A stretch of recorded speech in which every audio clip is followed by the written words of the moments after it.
नमस्कार। जय हिंद, जय भारत, हर हर महादेव। मित्रों, कल तक और हमने चर्चा राहु के संबंध में की थी। अब जो नया वीडियो मैं आपके सामने ला रहा हूँ उसमें हम केतु के संबंध में चर्चा करेंगे। सर्वप्रथम केतु के स्वभाव को जान लेना अत्यंत आवश्यक है। जिस तरह से हम राहु के बारे में जाने थे उस तरह केतु को जान लें कि केतु है क्या। राहु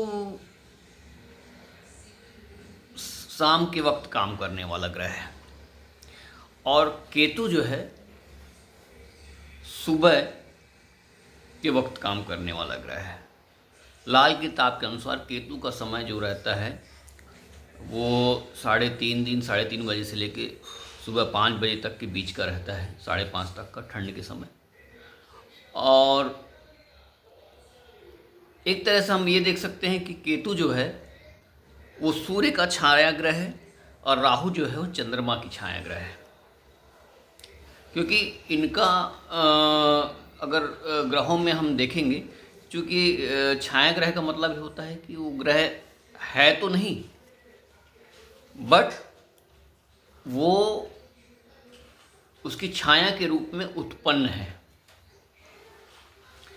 तो अब ये जो राहु और केतु है वो शनि के छाया ग्रह कहते हैं। लेकिन वास्तविकता ये है कि केतु जो है अगर सेनापति माना जाए तो देवताओं का सेनापति होता है। राहु को भी शायद राहु को जो है वो राक्षसों का सेनापति के रूप में भी देखते हैं कहीं कहीं जगह। तो जिसकी जैसी उत्पत्ति उसका वैसा काम। चूँकि सूर्य से जुड़ा हुआ केतु है तो वह क्या करेगा, वो देवताओं का है, देवताओं का सेनापति है, तो उससे काम भी सात्विक होंगे। और राहु राक्षसों से जुड़ा ग्रह है तो उससे काम भी तामसिक होंगे। लेकिन किन्हीं किन्हीं वीडियो में पंडित जी वशिष्ठ जी, जो कि जिनको मैं ज्योतिषाचार्य के रूप में बहुत मतलब वो मेरे आदर्श हैं, मेरे गुरु ही कह सकता हूँ मैं उनको बहुत सारा वीडियो देखा हूँ। तो उनके बारे में जो भी मैं जानता हूँ, मतलब वो बताते हैं जो ग्रहों के बारे में, बड़ा अच्छा लगता है मुझे सुनना उनका। लेकिन उनके कहानुसार कि जो केतु है वो आंतरिक स्थिति के बारे में बताता है और राहु जो है बाहरी स्थिति के बारे में बताता है। तो ये बात को रेजोनेट हम कर सकते हैं कि वाकई में केतु आंतरिक स्थिति के बारे में ही बताता है। क्योंकि केतु को ज्योतिष में जड़ बोला गया है, जड़, स्थिर, और राहु एकदम अस्थिर प्लैनेट है। और केतु को आत्मा का भी कहीं ना कहीं कारक माना जाता है, क्योंकि सूर्य आत्मा का कारक है। और जिस तरह राहु है उसको मन का कारक माना जाता है, मन की माया का, वो राहु है। तो आंतरिक और बाहरी, तो ऊर्जाएं दो तरीके से काम करती है। एक आंतरिक ऊर्जा होती है जो कि केतु है, और एक जो बाहरी ऊर्जा होती है जो कि राहु है।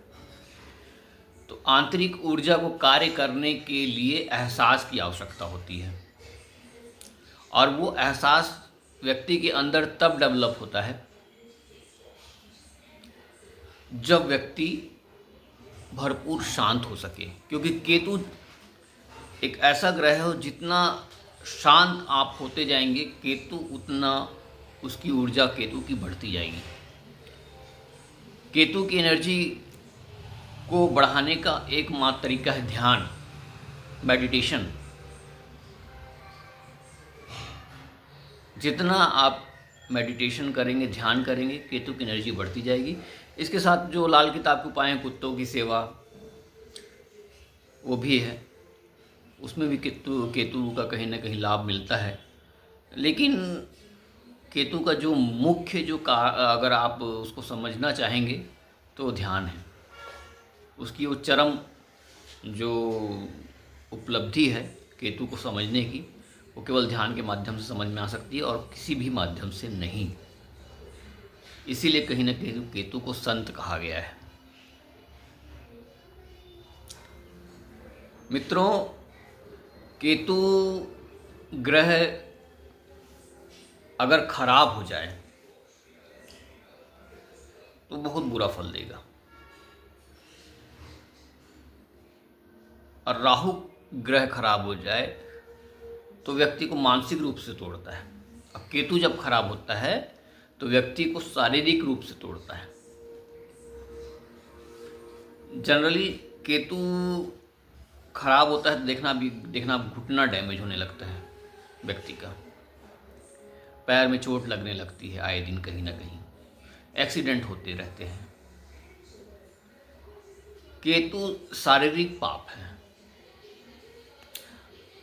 और राहु मानसिक पाप है। लेकिन जैसे ही भी आप मानसिक रूप से पाप के बारे में सोचते हैं, वैसे ही केतु जो है उसको जब आप कार्य रूप में परिणित कर देते हैं तो शारीरिक पाप की संज्ञा में आ जाता है। अब वो केतु है। जैसे ही आप शारीरिक पाप कर देते हैं, केतु हो जाता है खराब। जितना ज़्यादा व्यक्ति शारीरिक पाप करता है शरीर से, उतना ज़्यादा व्यक्ति मानसिक रूप से भी डिस्टर्ब हो जाता है। यानी कहीं देखिए, राहु और केतु आपस में बहुत कनेक्टेड हैं, इनका बहुत गहरा संबंध है। क्योंकि राहु केतु एनर्जी है और विष्णु जी द्वारा इनको चक्र से केवल इसीलिए काटा गया कि मन को अलग कर दिया जाए और तन को अलग कर दिया जाए, एहसास को। क्योंकि अगर इनको अलग नहीं किया जाता तो व्यक्ति एक ही वृत्ति का होता, कि मानसिक रूप से अगर पापी हो तो 100% शारीरिक रूप से भी पापी ही रहता व्यक्ति। तो आप देखेंगे कि राहु केतु में कोई एक डिस्टर्ब रहता है कुंडली में, जनरली दोनों कम ही होते हैं डिस्टर्ब। तो जरूरी नहीं है जो मानसिक रूप से पाप किया है वो शारीरिक रूप से भी कर पाए, और ये भी जरूरी नहीं कि जो शारीरिक रूप से पाप किया हो मानसिक रूप से उतना पापी हो। ये कर्म के सिद्धांतों पे चलते हैं राहु और केतु, और कर्म देता है शनि। तो यदि केतु शुभ होगा तो व्यक्ति एक अच्छे आचरण का व्यक्ति होगा, संत प्रवृत्ति का होगा, गलत कामों में को नहीं करेगा, डरेगा गलत काम करने के पहले, ईमानदार रहना चाहेगा हर रिश्तों में। और केतु खराब हो गया तो अव्वल दर्जे का बेईमान भी हो सकता है वो व्यक्ति। तो जितने भी शारीरिक रोग जो उत्पन्न होते हैं वो इन्हीं के माध्यम से होते हैं।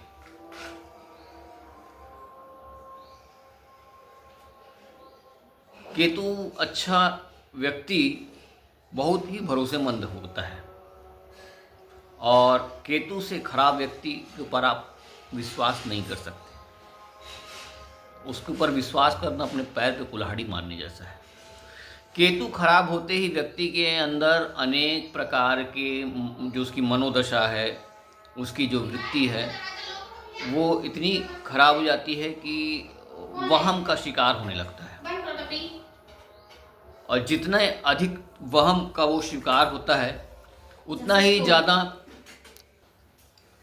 तो मित्रों, केतु खराब होने पर हम कान छेदन भी करवा सकते हैं। कान में सोने की बाली धारण करना केतु का अचूक उपाय है। केसर को भी लगाना माथे पे, नाक जुबान पे, नाभि पे, ये भी एक अचूक उपाय है।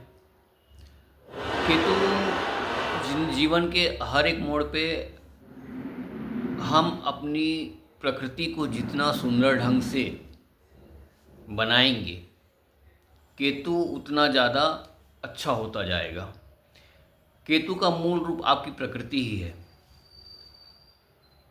केतु जितना आप अच्छा करेंगे, आपका प्रकृति उतनी ज़्यादा अच्छी होती जाएगी। स्वयं पे संयम, ध्यान, ये सब केतु के गुणों से विभूषित व्यक्ति ही करता है। यदि केतु का आप अधिक से अधिक लाभ लेना चाहते हैं तो अपने पुत्रों, बच्चों का आप बढ़िया देखभाल करिए, गणपति जी की आराधना करिए। जितना ज़्यादा आप इनकी आराधना करेंगे उतना ज़्यादा आपका केतु अच्छे फल देने लगेगा। गणपति की आराधना भी केतु को एक अच्छा करने का एक माध्यम बन सकती है। एवं केतु को अगर आप लहसुनिया रत्न धारण करते हैं केतु को ठीक करने के लिए, तो वो भी एक तरीका है। इसके अलावा केतु के लिए आप चाहें तो गले में सोने की चैन पहन लें। अच्छा, लग्न में अगर केतु होगा तो मंगल वध का भी योग होता है। किसी के लग्न में यदि केतु विराजित हो गए हैं तो मंगल वध हो जाता है। और ये तो मंगल वध थोड़ा सा खराब होता है, पर किस राशि में विराजित है वो भी देखना पड़ेगा। अगर वो उच्च की राशि में है तो मंगल वध उतना असरकारक नहीं होगा। कहीं ना कहीं उसका असर होगा पर उतना असरकारक नहीं होगा। कहीं ना कहीं व्यक्ति उच्च का अगर उच्च राशि में विराजमान है, कहीं ना कहीं जो समस्या होगी उसको व्यक्ति स्वयं ही सुलझाने की ताकत रखता होगा, अगर वह उच्च का केतु होगा तब। बाकी अन्य राशियों में अगर वो उच्च की नहीं है, शक्तिशाली राशियां नहीं हैं या अपोजिट राशियां हैं, तो उसका फिर परिणाम थोड़ा खराब मिलता है। केतु खराब होने पर आपको 48 साल तक उसका बुरा प्रभाव झेलना पड़ता है। और 48 साल तक अगर आप मकान निर्माण ना करें तो ज़्यादा अच्छा होगा। ज्योतिषियों द्वारा ऐसे ही सलाह दी जाती है। तो ये रहा केतु के बारे में जानकारी। अब नेक्स्ट वीडियो में आपको पुनः अन्य जानकारियाँ भी दूंगा केतु के संबंध में। ये जान लीजिए कि केतु संत है, दरवेश है, और केतु एक बहुत सुंदर ग्रह है जो व्यक्ति की अच्छी भावनाओं में अच्छा फल देता है और बुरी भावनाओं में बुरा फल देता है। जितना ज़्यादा आप अपनी भावनाओं को अच्छा रखेंगे केतु उतना सुंदर हो जाएगा।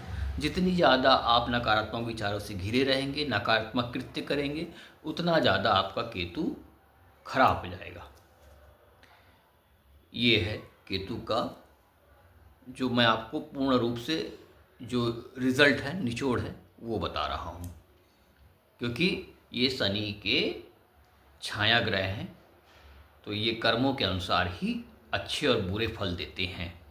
इस आप चीज़ को आप अपने दिमाग में अच्छे से बैठा लीजिए कि केतु आपका तब तक नहीं खराब होगा जब तक आप कुकर्मों में नहीं जाएंगे, और केतु तब तक आपका बुरा नहीं करेगा जब तक आप कोई गलत कृत्य या गलत आचरण या किसी छल कपट, भोग विलास, पाप कर्म, गुप्त पाप कर्म, ये सब से दूर रहेंगे, तब तक केतु आपका अच्छा ही फल देगा। यही है आज के इस पूरे